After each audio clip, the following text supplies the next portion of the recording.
everybody, welcome to another episode of the podcast. I'm Dean Seddon, CEO, founder of Maverrik, and today I am joined by Kat. Hello. So Kat, apologies, you got literally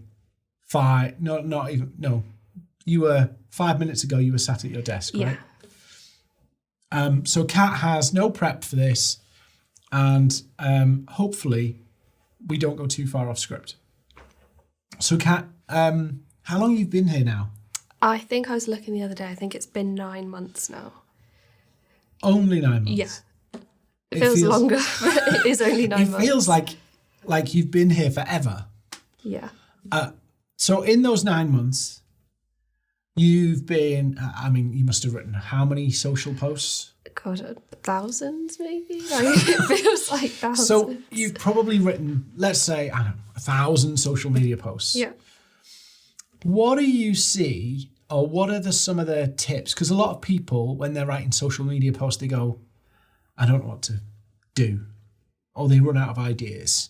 How do you come up with ideas for social media posts? That's a good question. I think a lot of it's research. A lot of that comes from dedicating a lot of time to scouring the news, going on we use Reddit quite a lot to try and stay topical and use images that are exciting, but it changes every day, the point of interest for people, the topic of conversation. So it's definitely something that requires you to keep up to date with just general news. So literally something interesting today could be old news tomorrow. Yeah. So if somebody was watching this and going, I'm going to plan a month's worth of content. You couldn't. I mean, you could in the sense if you've got a business that you're promoting, you can definitely keep that to a similar sort of script because you know what you're selling. But in terms of trying to relate your business to popular news trends, you can't predict that. I mean, it's ever changing. So yeah. So when we're talking about that mix of content, you see it on LinkedIn. You see people who are just promoting. Why do you think it's good to not do that? Maybe I'm setting you up for an easy answer here, but why do you think it's not a good thing to do that? Just promote all the time. Well, you're alienating your audience because you're telling them that essentially you're no fun. You're purely business related. You need to be able to show that you've got something outside of that. Even if it's just hobbies, interests, you need to be able to diversify. Otherwise, people can't relate to you, and you seem robotic, and no one wants to come across as that. So robotic. Okay. Yeah. So when you're writing posts and you're kind of constructing it, what are some of the things that you're considering as you write? I think a big thing is definitely tone. Tone of voice can be conversational, professional. Maybe you know that it's more jokey or you're trying to come across as humorous. That's a really big part of any post. You want to be able to grab someone's attention and hold it because otherwise they're just going to keep scrolling. It's going to get lost amongst the other posts. But yeah, I think aside from tone of voice, maybe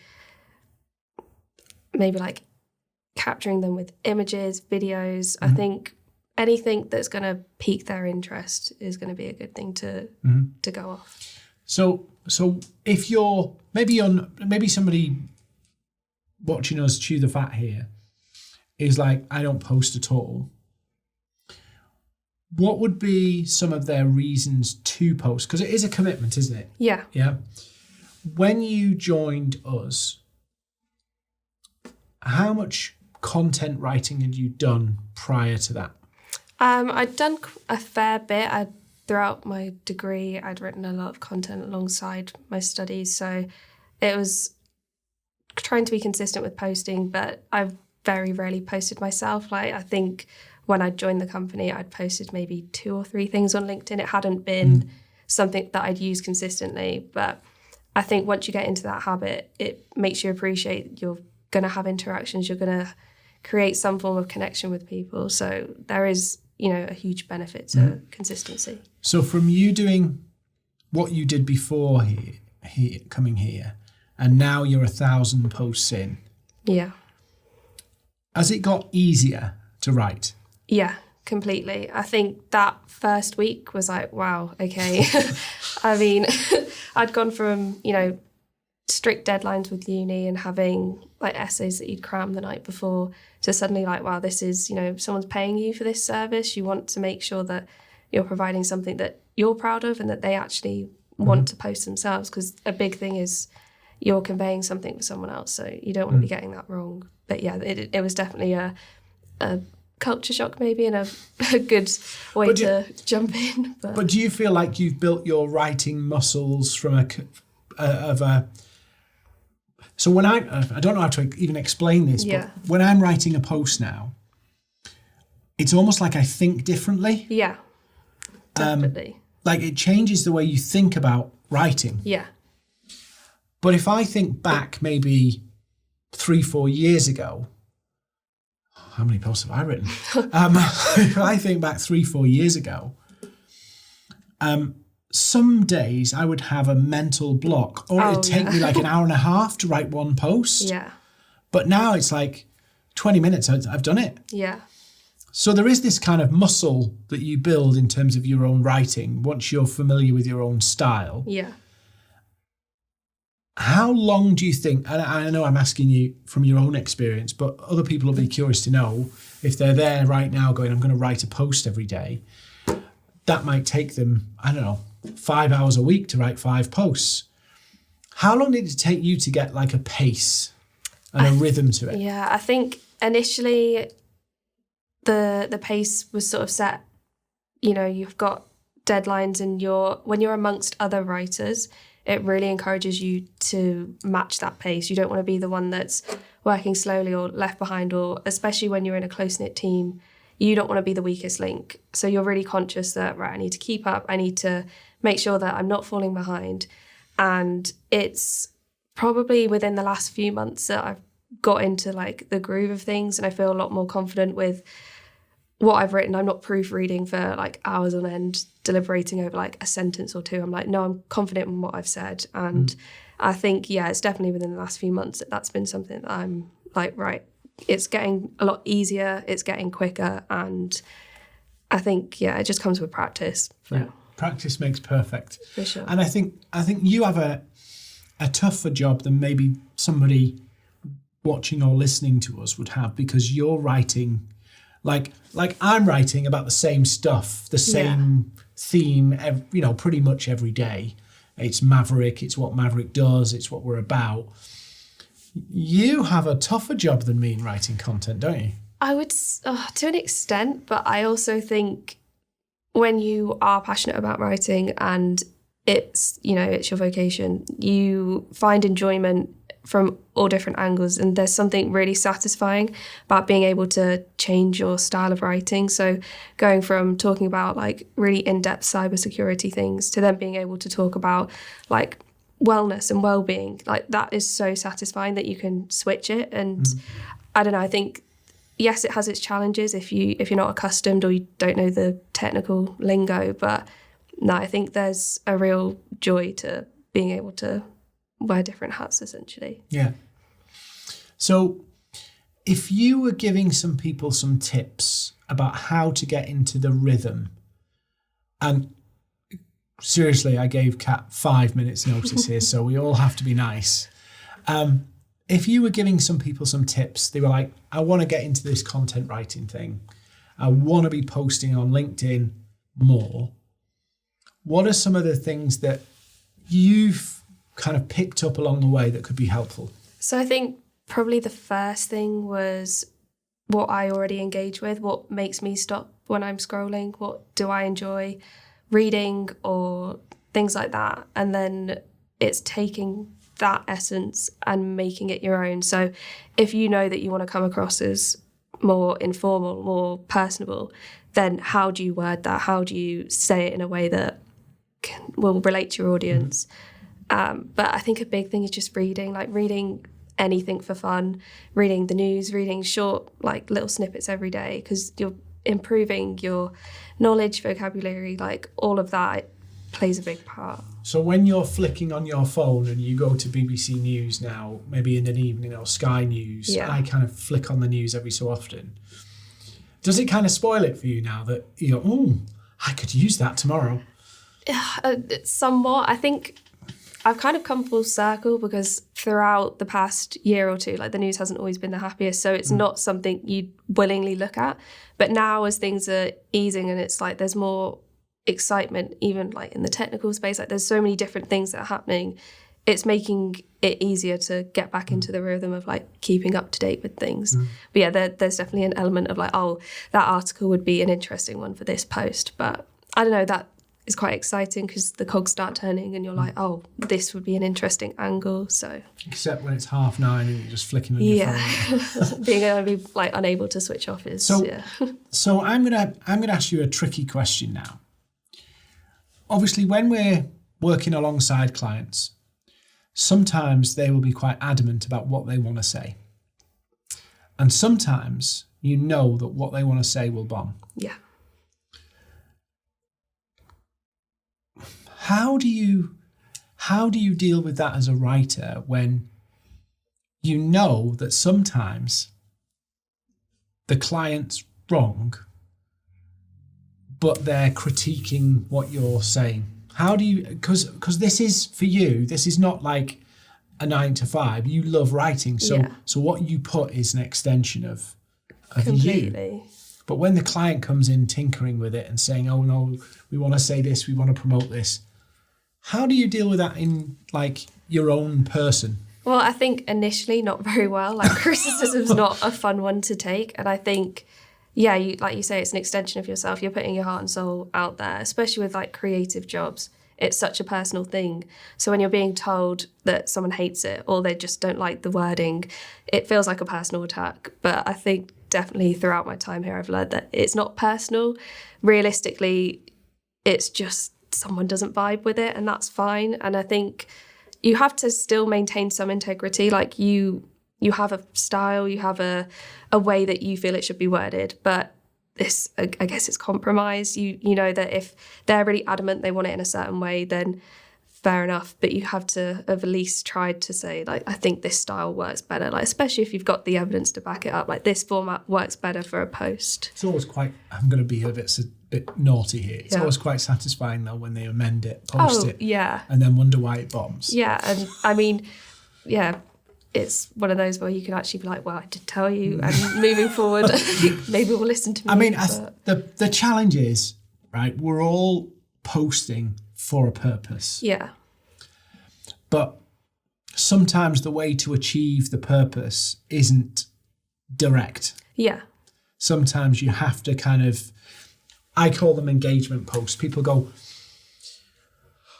have this conversation so many times. It's like, yeah, but what I want to do is I only want to produce quality content. Yeah. I mean, what does that even mean? Subjective, but yeah. Quality content, what does that mean? So that's the first thing. But then they only want to produce quality content when they have quality content. Yeah. So there's two things there. How would you decide what is quality content? And what would your thoughts be on, well, I'll only post when I've got some quality content? I think if you're going with that logic, you could have months without anything to post. So quality to me is something that is interesting if it's slightly on a tangent from what you actually do normally, but still somewhat related. Why not post it? I think they're probably some of my favourite posts, the ones where it's like quite a tenuous link between maybe like I think I used an example the other week where it was like a frozen lake that was shattering, and it's about like shattering the restrictions that you can find in different forms of cybersecurity. So it's like it's a real tenuous link, but it's another way of looking at something, and it just gets people talking. So sure, it might not be the quality content that someone's after. Yeah, I think it's another way to get people interested. And I think as well, we have to think, whose quality are we talking about? Yeah. Because I often find that some people will be posting content that they would want to read, Yeah. not content their audience would want to read. It's like I don't know. Let's say I don't geek out about all the LinkedIn features on LinkedIn and I don't post about them because most of our audience don't care about LinkedIn. Yeah. Actually, what they care about is the results they get from LinkedIn. So I don't go, oh, there's this new gadget out on LinkedIn and all this stuff, because why would I speak to people who want to geek out on LinkedIn? I want to speak to an audience who maybe is frustrated with it, struggling with it. So quality content is decided by your audience, right? Yeah. So your audience vote with their eyes. Yeah. And if they see it and spend time with it, you get more views. And if they don't, you don't. know what isn't working, essentially. Yeah. But that leads me to the other point. If you only post quality content when you feel like it, how do you know what your audience views as quality content? Well, I think you don't. I think you're shooting yourself in the foot a bit, because you're limiting yourself and you're kind of dictating what your audience sees. And but it's almost like you are saying you know what quality content is. Yeah. And you can get it right every single time. Yeah. And you only need to do it once, because once is enough. Well, it's not. So on that basis, I'm going to buy a lottery ticket this weekend. Yeah. A quality lottery ticket. Not quantity. I'm not going to buy 50. I'm going to buy one. Because I'm going to win the lottery on every post. Yeah. And I guess with that logic, it's like one in however many thousands of viewers will think, right, that is a quality post, but the rest are just going to scroll past. It's like, though I'm getting so much stick for saying this next analogy, right? You ready? I'm ready. Right. So, Justin Bieber. Okay. Right? He got his break by playing the piano and singing on YouTube, right? Yeah. See, I'm not that old, right? I know this, right? This is where Kat says, no, I wasn't born then or something, right? So he got his break by playing the piano. Was that his first YouTube video? I'd say probably not, no. I think it was about his 100th. And that was also him busking and outside of that doing proactive things. He didn't have the quality camera. He didn't have the quality lights. He didn't have the best equipment. Yeah. So he should have really focused on quality over quantity, shouldn't he? Yeah. It makes you wonder, was that video a fluke? Or was it the other 99 posts that set that one up? I'd assume the latter. I think it would, I get on my hobby horse over the amount, because obviously what I do, a bit like you're doing content every day for lots of, but I do training and talk to companies, and generally I have the same questions every day. Yeah. And that quality versus quantity one comes up about content. Should we post as much as you recommend? Yeah. And I say to them, we'll try it without. Yeah. And see how that goes. Yeah. And then people go, yeah, but I'm producing better quality content, but getting less views. Yeah. And it's like, well, you can't tell LinkedIn how to work. LinkedIn doesn't work according to the way you define it. Social media doesn't work the way we decide. No, it's so audience based. I think the algorithm like works in favor of the user. Like you're scrolling and you're dictating what you see. So yeah. So that's it from me and Kat. Thank you for joining us. Remember the algorithm overlords. Like, comment, subscribe, share, follow, love heart, all of that stuff. And thanks for watching.